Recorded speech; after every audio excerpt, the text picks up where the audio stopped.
There's a famous line uttered by Rene Descartes that says, "I think, therefore I am." Extrapolating from this, another saying can be created that says, "I think, therefore it is," which basically translates as saying, if you think of something, that thing exists. But with that saying, that isn't always true, especially when it comes to that of established properties that are owned by others. That's why things such as headcanon, fan theories, and especially fan fiction is a dangerous line to tread. So it's important to tread carefully with these matters. But with that said, that shouldn't stop people from at least thinking about the subject when it comes to some of their favorite franchises. Greetings and welcome to Checkpoint Gaming. In this episode, we'll be going over some headcanon that we created for the game Gaslands Refueled. First has to do with the oil fields and refineries found upon Earth. For us, it would make sense that Mars, or at least Martian collaborators, would own and control Earth infrastructures regarding its oil fields and refineries. The reason for this has to do with the same reason why Mars has eliminated the internet from the Earth, to have control over the remaining inhabitants of the Earth. How we see it, it would be detrimental to allow Earthlings unrestricted access to oil and gasoline. Even if control is found within just a few hands of Earthlings that aren't answerable to Mars, it would be seen as detrimental to the inhabitants of Mars. This is because it could allow unchecked cronyism to occur and allow undesirables to have access to the utopia of Mars. True, there will be the occasional individual who will fall through the crack with Mars in control, but at least having Mars being in such a position will minimize this from happening. But even if there weren't gasoline guilds in place, allowing large numbers of Earthlings to easily obtain cans of gasoline will allow these individuals to stack the odds of winning Gasland in their favor, even if it doesn't allow for a one-way trip to Mars. This idea can also extend to have aerospace travel and airspace technology, for allowing unrestricted access to either can allow Earthlings to obtain a backdoor to Mars, which could be used to either allow them to live on Mars or to undermine the authority and control that Mars possesses over Earth. Since there are pro-Earth people found both on Earth and Mars, preventing them undermining the totalitarian authority of Mars is within the best interest of the Rip Plant's leadership. Second has to do with the listed sponsors found within Gaslands Refueled. Thinking of the sponsors, we felt that there had to be more of them found within the universe of the game than was listed within the core rulebook.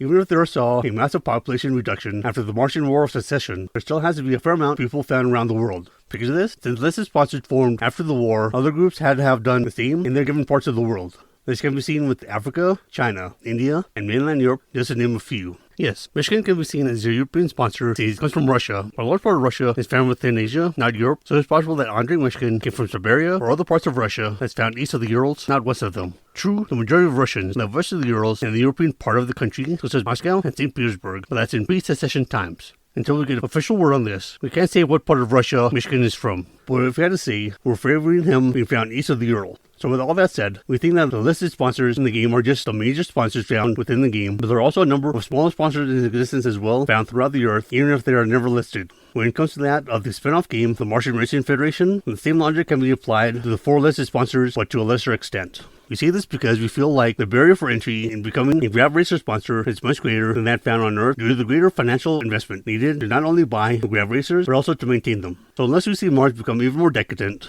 we'll be stuck with the 4 listed sponsors for this given game. Third, we have the sponsor Rusty's Bootleggers. Although it's not explicitly stated in the core rulebook, the information that is presented within it led us to conclude that it originates from Smoky Mountain, Tennessee, the United States, for the following 3 reasons. 1. The sponsor's founder is that of Zeke Rusty. With the name of Zeke, we associate the name with the people from the South. We realize that this isn't always the case. It's more of a regional stereotyping on our part more than anything else, but that's where our cultural inclination leads us. 2. They produce moonshine, which is an activity that is typically associated with the South. And since the term bootlegger is associated with prohibition, it's not much of a stretch to connect bootlegging with moonshine, though bootlegging occurred throughout the United States during prohibition. And 3, with the setting that is described in the sponsor's blurb, we interpret it as occurring within the Smoky Mountain area of Tennessee. So with that said, that is why we believe the sponsor is from Smoky Mountain, Tennessee.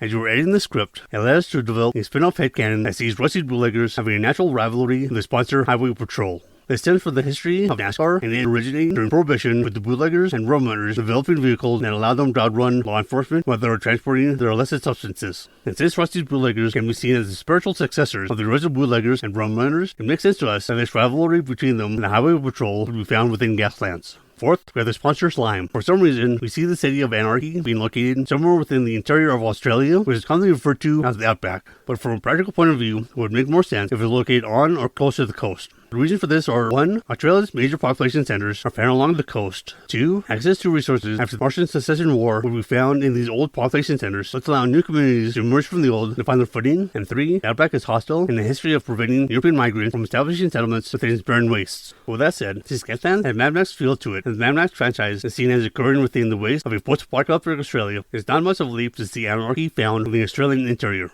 So with all that said, that is what leads us to conclude that anarchy is found within the Outback. Besides, the universe of Gaslands sees humanity being able to travel to other planets, possesses grav racers, sees zombies roaming the planet, and dinosaurs being brought back from the dead. If all that is possible, then it can be extrapolated that settlements and even cities have been able to be established and even grow within the wastes of Australia. And besides, it's fully possible that anarchy runs rampant upon the streets of anarchy due to the poor social infrastructure found within the city. Finally, at least for this episode, we have the setting of the Gaslands Legacy campaign. We know that it's set within what used to be the continental United States, as seen with the phrase, "They don't call this the United States of America for nothing." This phrase plus the need for dinosaurs to exist within a warmer environment, at least from our current understanding of dinosaurs, and the relative ease of access to dino parks is why we're excluding Alaska and Hawaii from the equation. But that leaves a lot of land left open for this campaign to occur in. For us, we think that Gaslands Legacy occurs within the American Southwest. Although the American Southwest can include a larger geographical area, we see it as predominantly consisting of Arizona and New Mexico. So Gaslands Legacy will occur either in or around these two given states.